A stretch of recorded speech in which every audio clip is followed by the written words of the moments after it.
बहुत समय पहले की बात है। एक स्वर्णनगरी नामक राज्य था। ये राज्य हर संसाधन से संपन्न था। इस राज्य की प्रजा खुश थी।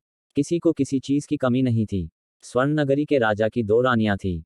बस राजा को एक बात की चिंता खाए जा रही थी कि उसकी कोई संतान नहीं थी। राजा का अधिकतर समय अपनी बड़ी रानी के साथ बीतता था, क्योंकि वह बहुत ही सुशील और व्यवहार कुशल थी। राजा को हमेशा उचित सलाह देती थी।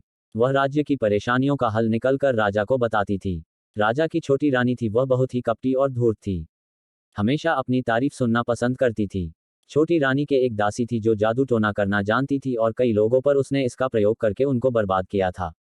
दासी यह चाहती थी कि छोटी रानी के किसी तरह से एक संतान हो जाए जिससे वह राज्य की महारानी बन जाए। इससे दासी को अपनी मनचाही तरीके से राज्य में शासन करने का मौका मिल सके। परंतु दासी अपने उद्देश्य में सफल नहीं हो सकी और उसके मंसूबों में पानी फिर गया। एक दिन राजा अपनी बड़ी रानी के साथ वन विहार को गए थे। वह उन्हें एक सन्यासी मिले।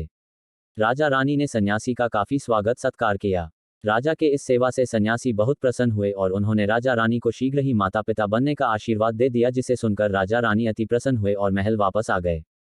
छोटी रानी को जब ये बात पता चली तो वह दुखी हो उठी। उसने राजा से एक वचन लिया कि जब बड़ी रानी को प्रसव पीड़ा हो तो वह और उनकी दासी ही उनके पास रहेगी, वही सारा कार्य करेगी। राजा ने छोटी रानी की बात मान ली। छोटी रानी ने दासी के साथ यह योजना बनाई थी कि जैसे ही बड़ी रानी को बच्चा पैदा हो वह उस बच्चे की जगह पर एक मरा हुआ बच्चा रख दे।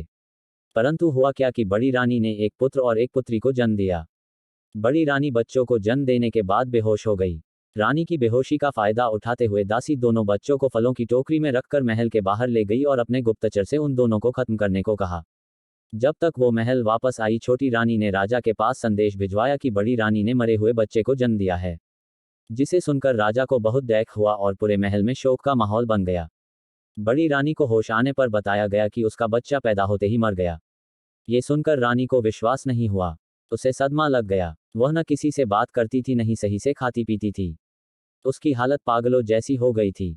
इस बात का फायदा छोटी रानी ने उठाया और राजा को कहा कि बड़ी रानी पागल हो गई है और उन्हें महल में रखना ठीक नहीं है। वह किसी को भी हानि पहुंचा सकती है। इसलिए बड़ी रानी को बंदी गृह में रखा जाए और वह उनका उपचार वही करवाती रहेंगी। बड़ी रानी को बंदी गृह में डाल दिया गया और उपचार के नाम पर तरह तरह की यातनाएं दी जाने लगी।